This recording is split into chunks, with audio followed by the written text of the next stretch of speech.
Greetings, coding enthusiasts. Welcome back to the Sleep Gramming. Today we're delving into the fascinating world of variables in Python.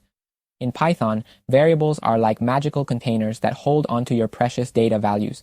Unlike some other languages, Python is quite laid back about declaring variables. Let me show you how. Voila!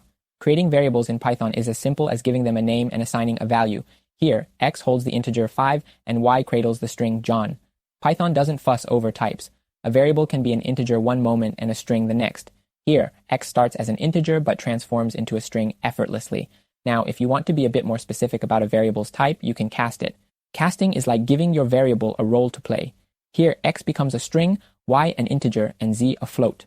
If you ever wonder what type your variable is playing, Python's got a function for that. The type function reveals the true nature of your variable. Here, it tells us that x is an integer and y is a string. That's a wrap for our variable adventure today. Remember, Python keeps it chill with variables, letting them be whatever they need to be.